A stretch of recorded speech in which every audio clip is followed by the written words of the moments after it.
La fiscal que investiga el caso Penades descartó que haya una trama en contra del legislador que es acusado de explotación sexual de menores. A todo esto, la defensa de Penades sigue insistiendo en conocer la identidad de las personas que lo denunciaron.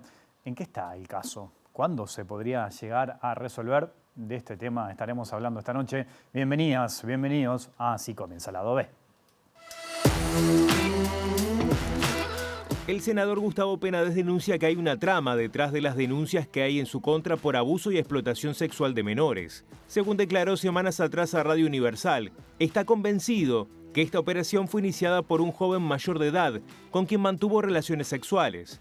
El joven señalado presentó una denuncia penal por difamación. Tras estos trascendidos, la fiscal a cargo del caso, Alicia Guione, informó que a su juicio no hay elemento en la investigación que revele la existencia de algún tipo de trama en su contra.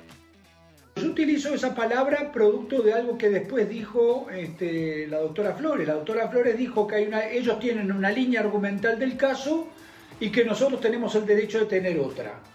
Bueno, esa que tenemos nosotros yo creo que se sustenta en una trama que se ha organizado para perjudicarme. Y en ese sentido se han utilizado una serie de elementos que esperemos contar con las posibilidades de poderlos demostrar. Muchas de ellas se han declarado en mi primera declaración y esperemos en el futuro tener otros elementos para poder trabajar sobre la misma. Y este tema hablaremos esta noche aquí en vivo, en Lado B, en la pantalla de TV Ciudad, con la doctora Soledad Suárez, abogada del consultorio jurídico de la Universidad de la República, que está defendiendo a 6 personas en este caso. Doctora Suárez, bienvenida a Lado B, ¿cómo está? Gracias por la invitación, bien. Bueno, es un gusto tenerla por acá. ¿Qué representa para usted, en lo personal, en lo profesional, estar trabajando en este caso?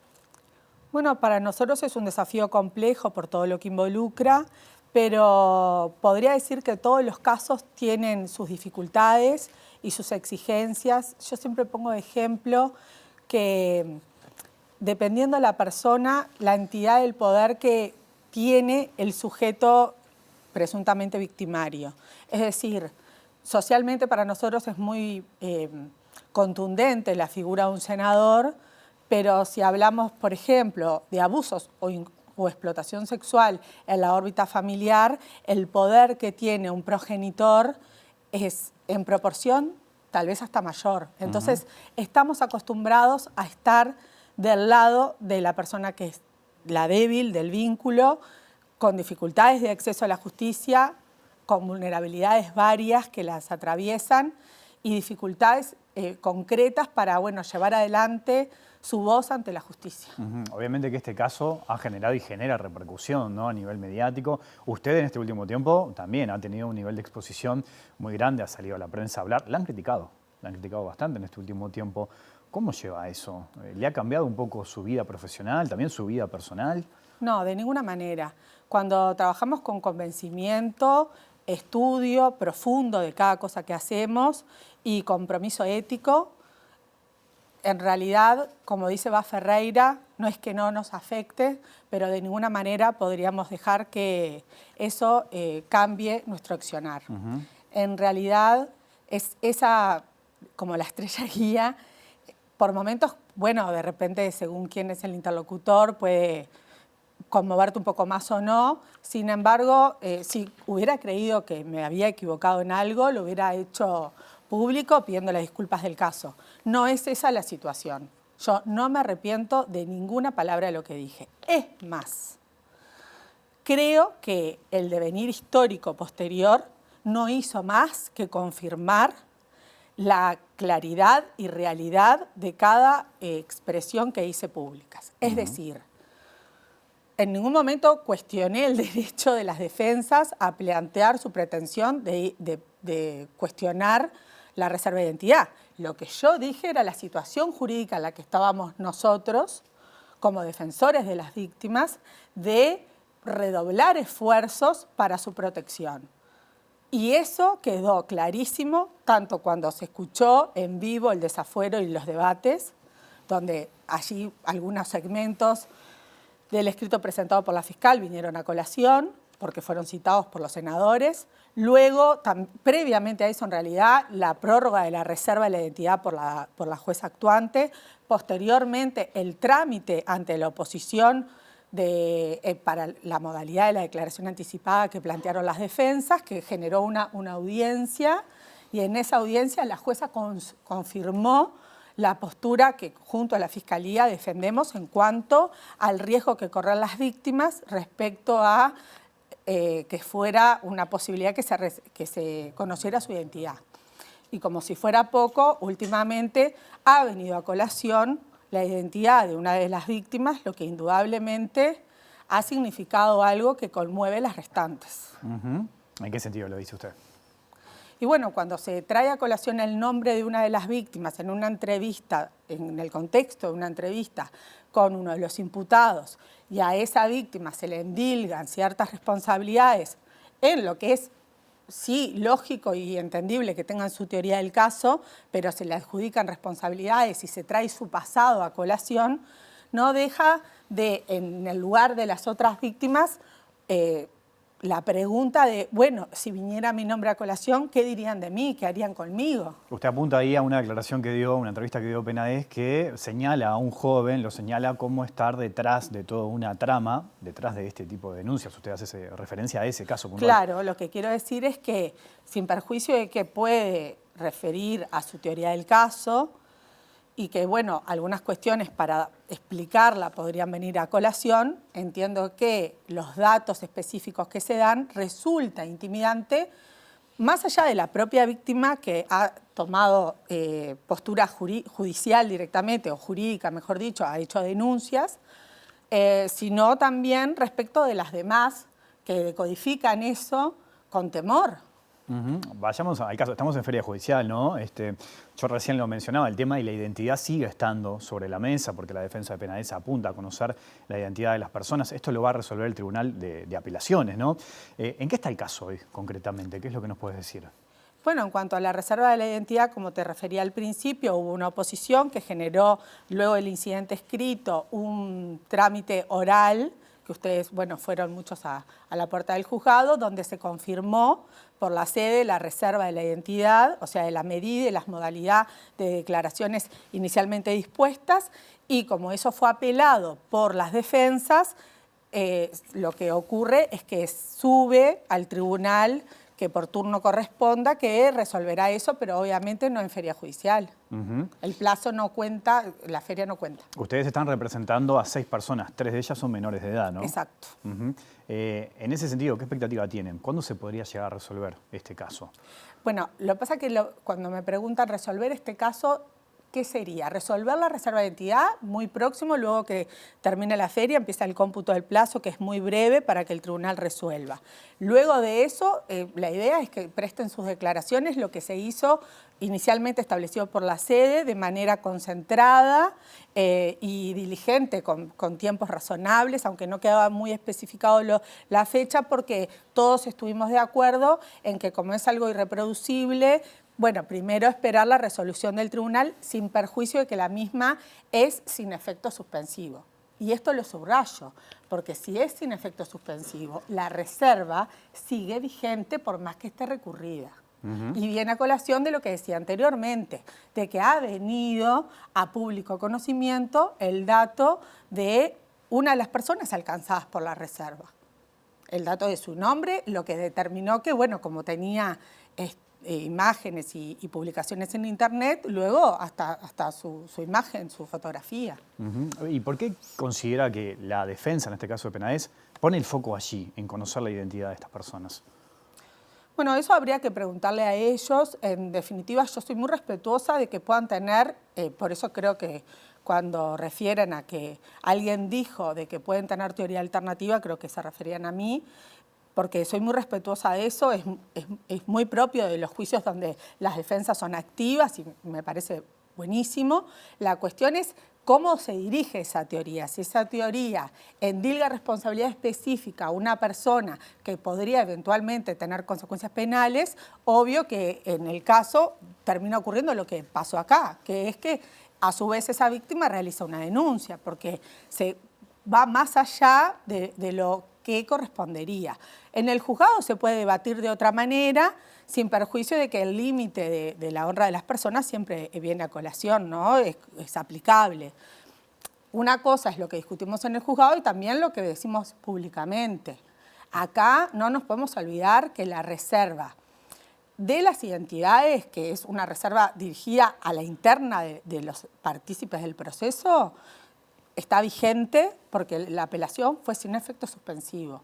Y con respecto al público, la reserva de la investigación, que siempre existe, se le suman otras normas, además de 259 que ya sé que conoces, otras normas específicas relativas a que en los casos de adolescentes, que sería lo aplicable, y mujeres para el caso de Romina, en definitiva, se prevé específicamente que no se puede dar la identidad a terceros, hablo, reserva de publicidad externa, datos de su intimidad, de su sexualidad, bueno, cuestiones que no corresponde, que en esto vinieron a colación. En una entrevista con el semanario Búsqueda, Penades señala que él lleva adelante su propia línea de investigación. ¿Cómo toma eso? Perfecto, me parece buenísimo que tenga su línea de investigación. El tema es hasta dónde la llevamos. Nosotros, yo le decía a uno de los abogados de la defensa la otra vez que coincido plenamente con él en esto de decir, bueno, si yo no digo determinadas cosas, decía un abogado de la defensa, en realidad, más allá que pueda tener mucha confianza en la otra parte, no estaría cumpliendo bien mi rol. Y yo pienso exactamente lo mismo que es el abogado del otro imputado. Coincido exactamente con él, perfectamente. Nosotros, si no advirtiéramos allí un riesgo, estaríamos no cumpliendo con nuestro deber. A veces es solo un riesgo eventual. Acá ya se produjo, ¿verdad? Una situación en concreto. Pero eso es aparte del derecho que tienen a hacer su propia investigación, su propia teoría del caso alternativa. Eso está perfecto, es lo que está dentro de su derecho.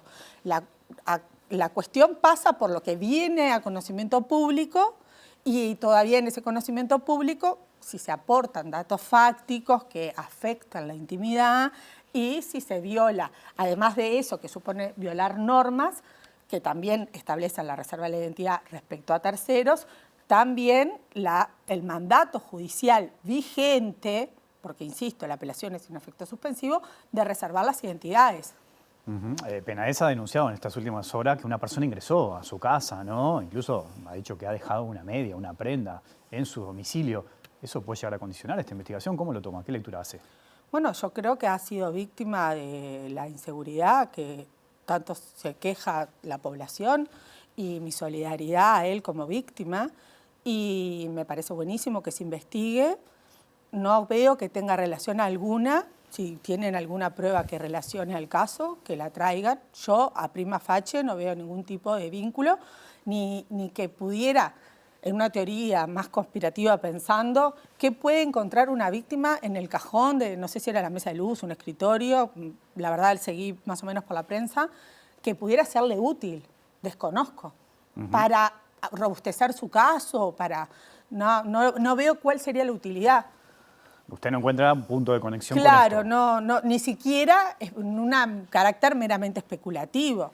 Respeto si ese es la perspectiva del senador, ¿no? Del imputado, lo respeto, pero bueno, para mí no es un hecho más de inseguridad. ¿No cree que pueda haber alguna estrategia en la defensa en este caso? Bueno, todo es posible. No puedo endilgar nada porque desconozco ni las resultancias. No vi ese famoso video que habría quedado por las cámaras registrado, ni idea. Veremos, descubriremos. La fiscal descartó que existe una trama en contra del legislador, como él lo había anunciado en alguna entrevista. ¿Usted coincide con esa línea? Absolutamente.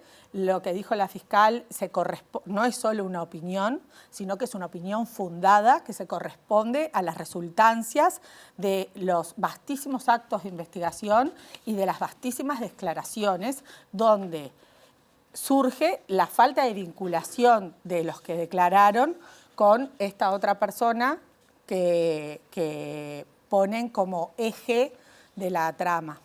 ¿Qué tan difícil es comprobar lo que se está denunciando en este caso o a nivel general también en este tipo de delitos? Los delitos de violencia de género y sexuales son siempre muy difíciles.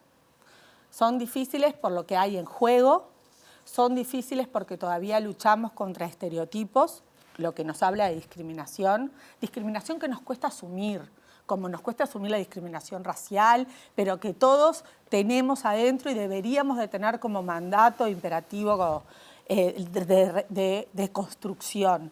Entonces, esos sesgos se van mechando todo el tiempo, visiones restrictivas de normas de derechos humanos, entonces son también interpretaciones muy clásicas que no se compadecen con los nuevos paradigmas y las nuevas posturas, que no son tan nuevas, ¿no? Pero hablando en términos históricos, de los derechos humanos, etcétera. Entonces, todo eso sería el trayecto muy difícil. Si a eso sumamos que se tratan en general de delitos cometidos en la intimidad, fuera de la vista de los demás, con personas seleccionadas intencionalmente por su vulnerabilidad, para garantizar impunidad, porque son delitos que ontológicamente suponen un ejercicio de poder y está en esa lógica también, es todo muy complejo. Y si la prueba la tenemos que también, en muchos de los casos, no en todos, generar a través de actuaciones que suponen ineludiblemente revictimización, también es complejo. Por eso yo siempre digo que para nosotros es tan importante el resultado final como el trayecto. De hecho, si sabemos que en el trayecto estamos bien, bueno, podemos preparar a las víctimas a veces para decirle, bueno, el resultado final dependerá y fortalecerlas en eso que, bueno, que ya es bastante el acceder a la justicia y que, bueno, que en todos los casos se puede ganar o perder. Pero lo importante es que en el recorrido se respete la dignidad.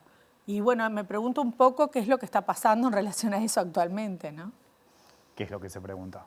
Me pregunto si en la medida que se pone en la palestra pública el pasado de un adolescente infractor, luego, bueno, actos que ya hizo cuando era mayor, y se cuestiona su modo de vida, sus ingresos, dónde se junta con sus amigos, y todas estas cuestiones, hasta qué punto estamos cumpliendo con estos mandatos internacionales que ha asumido el Estado uruguayo con mucho tino, aunque bueno, el doctor Penades el senador Penades en una entrevista decía, bueno, son leyes que yo también voté, pero que bueno, parece como que se desprendería que no estaría de acuerdo ahora. Yo creo que no, que al Estado ni siquiera le corresponde cuestionarlas, sino votarlas porque ya firmó los tratados que implican aprobarlas. ¿Y en este caso usted considera que no se está cumpliendo eso?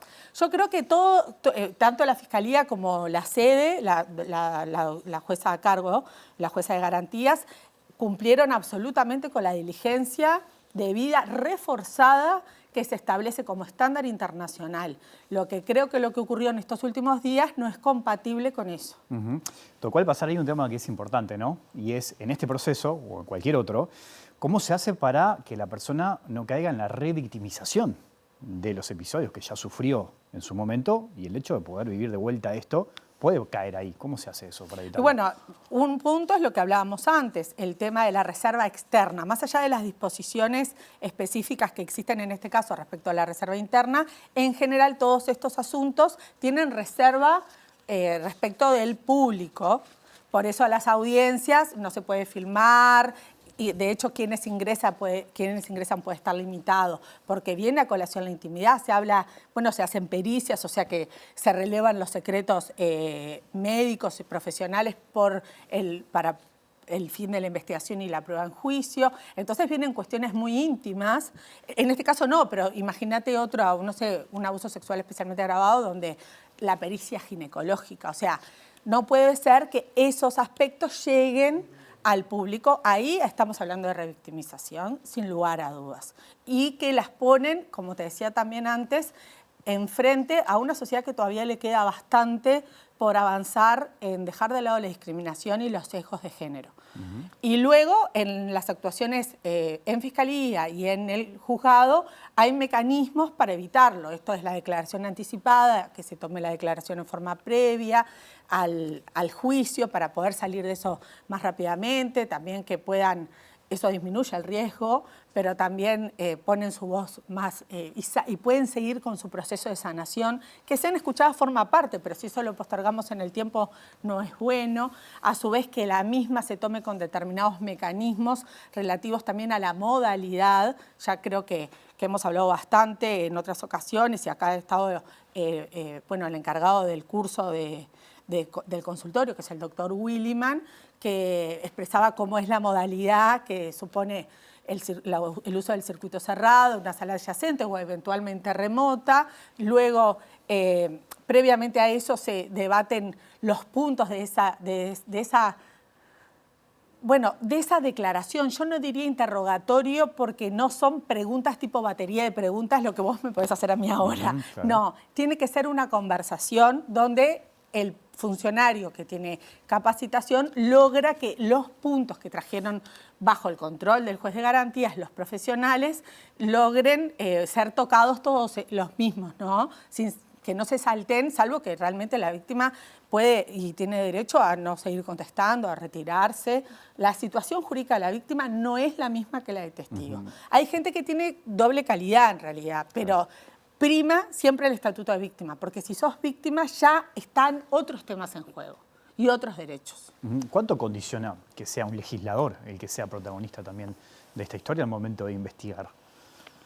Bueno, yo creo que no está de más determinados recaudos, cuidados que se tomaron en su momento, que la investigación fuera más reservada, que la tuvieran más focalizada y a su vez implicó el desafuero también, ¿no? En definitiva, al tener ese como examen previo, lo que vas a hacer también provoca una preparación distinta, dirigida a otro tipo de interlocutor. Y bueno, en realidad, como te dije al inicio, son todos siempre situaciones de poder y nosotros siempre estamos del lado de la persona más débil. ¿Y cuánto condiciona? Si es que condiciona que Penades, cada vez que salga a hablar, él dice que es inocente y que ahora, por ejemplo, en estos últimos días haya brindado algunas entrevistas. ¿Eso puede llegar a condicionar la investigación que ustedes llevan adelante? Así como lo preguntás, no. Tiene todo el derecho a salir a decir su inocencia, a bregar por la misma, a dar las entrevistas que entienda pertinente, como yo también doy las mías y estoy acá. Lo que me parece es que cada uno debería, como decía el colega que citaba la defensa del otro imputado, entender que ciertas actitudes y posturas de un sujeto con interés opuesto, más allá de que confíe, lo quiera, lo conozca o lo que sea al colega, en realidad supone determinada actitud para la otra. Si nosotros queremos la reserva de la identidad y por eso se tacha, decía este colega, bueno, yo no sé si lo que se tachó es solo la reserva de identidad, tengo el derecho, es a mi rol desconfiar. Bueno, a mi rol desconfiar de que están en riesgo las víctimas. Bueno, se malinterpretó eso en algún momento por algunas personas que hicieron inferencias que no debían. Bueno, usted mencionábamos recién, recibió críticas, ¿no?, de otros colegas, abogados, que incluso hasta manejaron la posibilidad de denunciarla. ¿Le afectó eso en su momento? No. ¿No?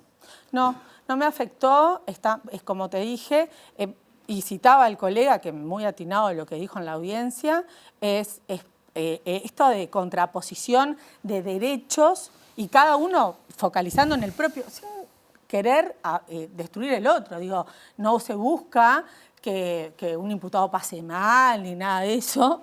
Me imagino que tampoco debería ser la búsqueda de los imputados que las víctimas pasaran mal, pero cada uno tiene roles y preocupaciones distintas de acuerdo a quien defiende y es lógico, no dar por bueno lo que hace el que tiene un interés distinto. Eso me parece que es la lógica de la abogacía en sí misma.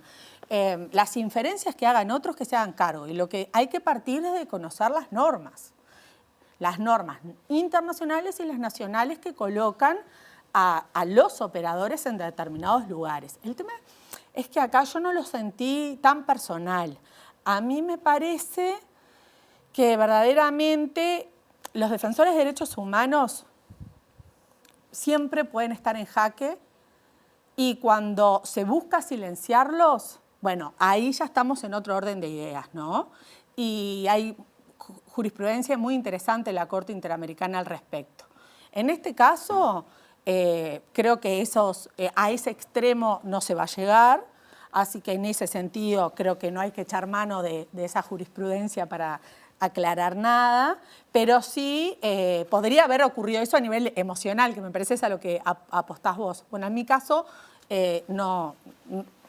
emocionalmente no me va por ahí, pero sí uno se preocupa de que a su vez lo que me digan de mí pueda afectar a las víctimas. De hecho, recibí mensajes de las víctimas preocupadas, si por protegerlas a ellas yo me ponía en riesgo yo, etcétera. Obviamente les dimos la tranquilidad que corresponde, que estamos para esto, que en ese momento yo consideré muy oportuno salir a aclarar que bueno, que no era que no se había dado acceso al legajo, que eso sí sería arbitrario y contrario a las garantías que se había ofrecido y que después es un derecho a la defensa hacer lo que le parezca y me parece que había quedado medio confuso para la prensa y que había que aclararlo y así lo hice y eso surgía del legajo, no es algo que me parece, nosotros lo corroboramos.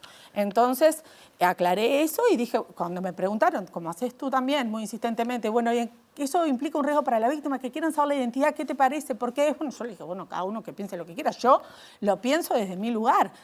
También se malinterpretó eso o se hicieron... Yo no creo que sean malas interpretaciones, se hacen inferencias, cada uno se hace cargo de las inferencias que realiza.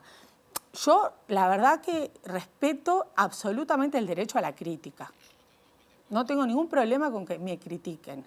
Ya te digo, no va a modificar por eso mi acción, y cito al gran Ferreira. Así que, en definitiva, lo que me preocupaba era el impacto que podría tener las víctimas. Les aclaré lo que tenía que aclarar. Al Consejo de la Facultad le expresé lo que le tenía que expresar y ya está. O sea, está perfecto, no hay ningún problema. ¿Se siente presionada? No, los casos te presionan no desde ese lugar. Los casos te presionan por su dinamismo, porque el día que querías descansar surge una novedad, porque nosotros al mismo tiempo que trabajamos como defensores, estamos siendo encargados del aprendizaje de chicos que vienen con cero formación en víctimas, con muy poca formación en procesal penal, porque los profesores de procesal hacen un esfuerzo enorme, pero el tiempo que tienen para enseñar esto les permite llegar hasta determinado lugar y llegan a nuestra clase que tiene una exigencia como de posgrado, porque es muy especializado en el tema. Entonces, ahí sí, entre todo eso, se empieza a generar un estrés. Hacemos una pequeña pausa y seguimos conversando. Perfecto. Ya sigue el lado B aquí en la pantalla de TV Ciudad.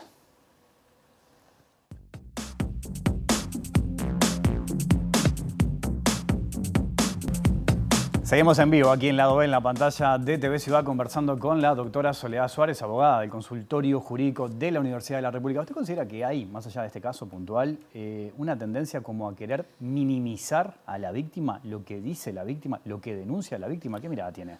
Sí, creo que se da tanto socialmente como a nivel de aplicación de normas, muchas veces, no siempre.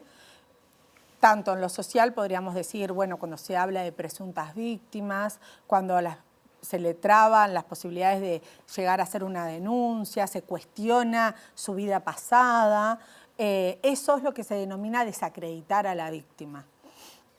No podemos confundir desacreditar a la víctima con dar por cierto la culpabilidad del imputado en forma instantánea.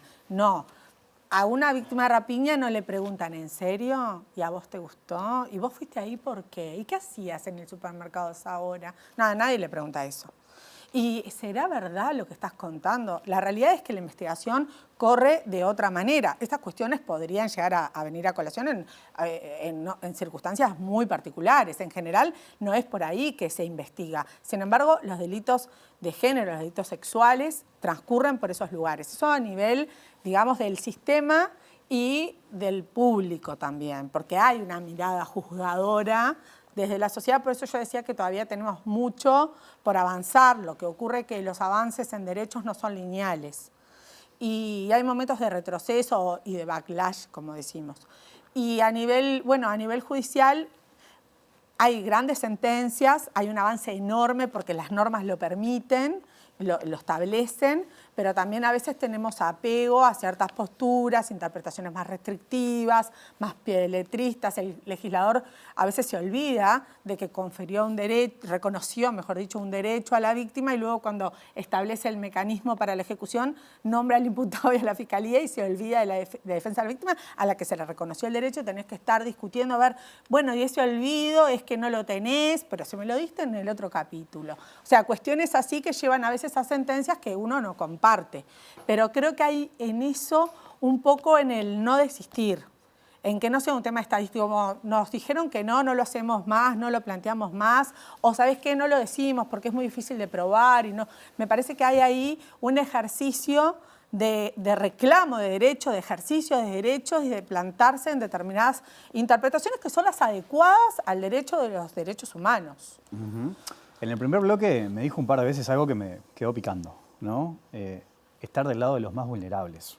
Se paró ahí, ¿no? Y pensaba que eso, decir eso y estar ahí, muchas veces choca con determinados círculos de poder. ¿Cómo es combatir eso desde el derecho y desde la abogacía? En su momento, el estar del lado del imputado era enfrentarte al poder, al ius puniendi del Estado, a intereses, porque obviamente las personas que eran seleccionadas por el sistema son las vulnerables. Entonces, ya tenemos una práctica que venimos ejerciendo desde la defensa de los imputados previa. Ahora se suma otro sujeto que supone un cambio de paradigma, que viene junto con un sistema nuevo. Es como mucho para algunos todo esto. Entonces, realmente cambia el binomio, introduciendo a alguien especialmente vulnerable, porque las víctimas son especialmente vulnerables, así lo consideran las normas como las reglas de Brasilia, etc. Y se da lo que se denomina interseccionalidad. Muchas de las veces hay otros factores de discriminación. No sé, mujer o niño, como que te dijera afrodescendiente, en situación de discapacidad, todo eso se va generando, confluyen las discriminaciones y las vulnerabilidades ante el sistema, lo que se traduce en dificultades de acceso a la justicia. Por eso digo que cuando vemos que nos encontramos con las mismas o con interpretaciones que no compartimos, lo que corresponde es seguir abogando por difundir la entrada de este nuevo sujeto y propugnar para que el Estado cumpla con un mandato internacional que asumió, que es la participación plena. Es decir, pensando en una querella, ¿no? Que hoy todavía está en el debe. Doctora, gracias por su visita esta noche aquí a Lado B. Un placer, muchas gracias a ustedes. Hasta la próxima. Nos vamos, volvemos mañana después de las 20 horas. Que pasen bien, chao.